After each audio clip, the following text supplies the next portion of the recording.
हमारा chapter 3 complete हो चुका है। ठीक है, अब हम इसके बोर्ड पेपर क्वेश्चंस सॉल्व कर रहे थे। ठीक है, तो आज की क्लास में हम बोर्ड पेपर के क्वेश्चंस करेंगे, वो भी 2019 के। ठीक है, इसके बाद बाकी हम प्रीवियस ईयर के क्वेश्चन पेपर्स सॉल्व करेंगे। ठीक है, तो इसमें पहला क्वेश्चन क्या है हमारा? पहला क्वेश्चन है इसमें, अ boat goes 30 kilometre upstream and 44 kilometre downstream in 10 hours. ठीक है, इन 13 hours it can go 40 kilometre upstream and 55 kilometre downstream. ठीक है, determine the speed of the stream and that of the boat in still water. ठीक है, तो मैं आपको ये क्वेश्चन बताऊंगी। ठीक है, and I will suggest you कि आप ये बोर्ड पेपर क्वेश्चंस को करने से पहले आप पहले पूरा चैप्टर अच्छे से प्रिपेयर कर लीजिए। ठीक है, उसके बाद ही बोर्ड पेपर क्वेश्चन कीजिए। ठीक है, चलिए स्टार्ट करते हैं। तो solution of question number 1।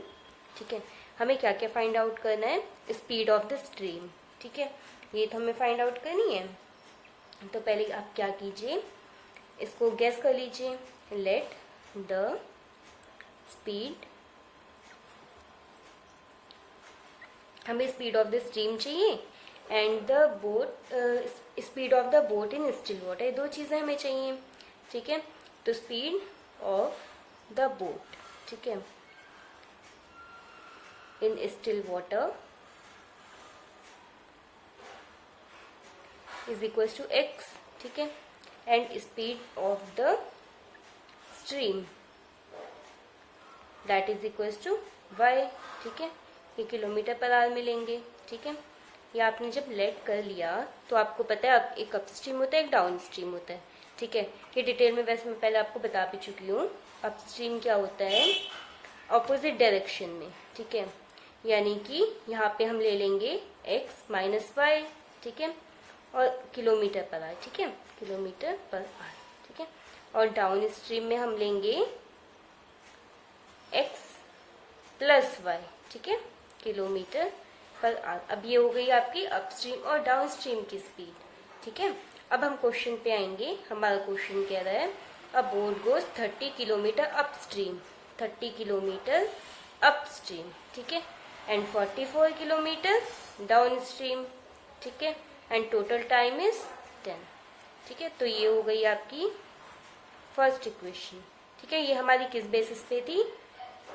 Distance equals to speed into time, तो t equals to D upon S.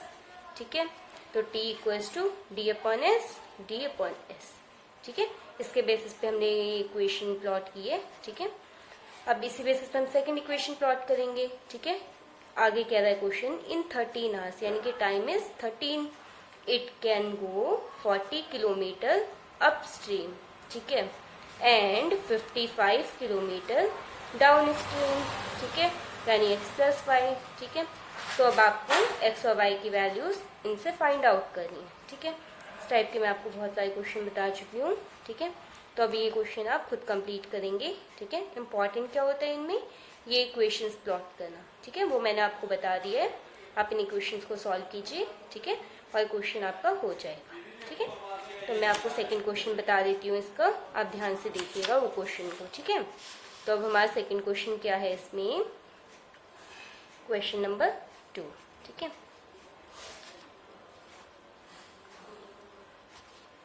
Question number 2 है, a father's age is 3 times the sum of the age of his 2 children. ठीक है, ले लीजिए age of sum of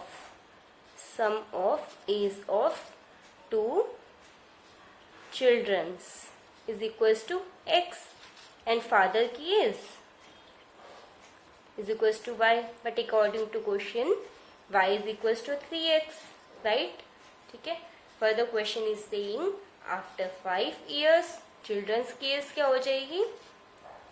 after 5 years, ठीक है, father's age is equals to y plus 5 और 3x plus 5। ठीक है, and children's children's age is equals to x plus x is the addition of two children's, यानी कि after 5 years x plus 5 plus 5 यानी कि x plus 10 हो जाएगी. ठीक है. अब question is saying after 5 years his age will be 2 times sum of their ages, यानी कि 3x plus 5 is equals to 2 times x plus 10. ठीक है.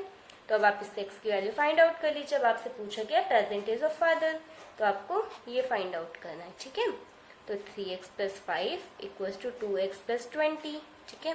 तो x इक्वल्स टू 15. ठीक है.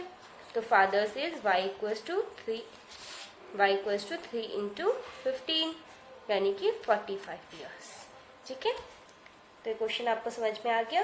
ये आपका क्वेश्चन जो था ना, ये मोस्ट इम्पॉर्टेंट क्वेश्चन था. ठीक है. तो आप इस क्वेश्चन को करिए, समझिए. कोई नहीं समझ में आता है तो आप पूछिए. ठीक है. वैसे बहुत सिंपल क्वेश्चन था ये. ठीक है. तो फादर की प्रेजेंट एज क्या हो जाएगी? 45 years. ठीक है. अब मैं आपको नेक्स्ट क्वेश्चन और बता देती हूँ, लास्ट क्वेश्चन. ठीक है.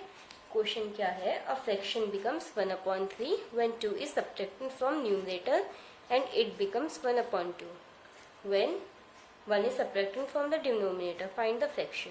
ठीक है. अब आपको इसमें फ्रैक्शन फाइंड आउट करना है. तो सबसे पहले आप इसमें फ्रैक्शन लेट करेंगे. ठीक है. Let the fraction is equals to x/y. ठीक है.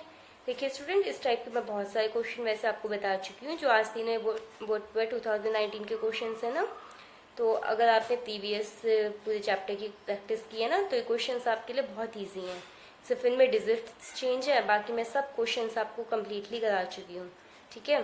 तो आप हमारे चैनल को फॉलो कीजिए, सारे चैप्टर्स की वीडियो देखिए, हम आपका पूरा 10 का सिलेबस कंप्लीट करा देंगे. ठीक है. ये कोरोना पीरियड चल रहा है, आप सबको लोग को पता है. ठीक है. कितना प्रॉब्लम हो रही है, स्कूल्स नहीं ओपन हो पा रहे, कॉलेजेस सब बंद है, सब कुछ बंद है. ठीक है. तो आप बस प्रैक्टिस करते रहिए, हम आपका पूरा कंप्लीट करा देंगे. आप ये मत सोचिए कि नेक्स्ट ईयर भी बोर्ड पेपर्स नहीं होंगे. ठीक है. इस बार CBSE पहले से कुछ प्री प्लान करके चलेगा. नेक्स्ट ईयर इतना नहीं वो ढील छोड़ेगा. नेक्स्ट ईयर वो 10th 12th सबके बोर्ड पेपर कंडक्ट कराएगा, भले ऑनलाइन बेसिस पे कराए. ठीक है. तो आपको अपने पूरे चैप्टर्स अच्छे से प्रिपेयर करने हैं. ठीक है. तो इसलिए ज़रूरी है कि आप पहले पूरा चैप्टर करें, फिर बोर्ड पेपर क्वेश्चंस करें, फिर जो मैं मॉडल क्वेश्चन पेपर डालती हूँ वो भी आप पूरा सॉल्व करें. ठीक है. फिर जब हमारा सिलेबस कंप्लीट हो जाएगा, बीच में मैं आपको चैप्टर के मिक्स के भी क्वेश्चन पेपर्स दूंगी. ठीक है. उनकी भी आप प्रैक्टिस करेंगे. ठीक है. तो चलिए इस क्वेश्चन पे आते हैं. Let the fraction is x/y. ठीक है. Question is saying when we subtracted 2 from the numerator. ठीक है. The fraction will be 1/3. ठीक है. तो ये हो गया आपका क्रॉस मल्टीप्लीकेशन के बाद 3x - 6 इक्वल्स टू y, यानी 3x - y इक्वल्स टू 6. ये आपकी हो गई फर्स्ट इक्वेशन. ठीक है. और आगे क्वेश्चन कह रहा है the fraction becomes 1/2 when 1 is subtracted from the denominator. ठीक है. डिनोमिनेटर में से जब आप 1 सब्ट्रैक्ट करते हैं तो फ्रैक्शन 1/2 हो जाता है. ठीक है. तब इसे क्रॉस मल्टीप्लाई कीजिए. ठीक है. तो ये हो जाएगा 2x इक्वल्स टू y - 1. ठीक है. तो 2x - y इक्वल्स टू -1. ठीक है. ये सेकेंड इक्वेशन हो गई आपकी. ये दोनों को सॉल्व कर लीजिए. ठीक है. -y इक्वल्स टू 6, इसमें से इसे सब्ट्रैक्ट कर दीजिए. ठीक है. तो it will be -x equals to -7. ठीक है. यानी x इक्वल्स टू 7. ठीक है.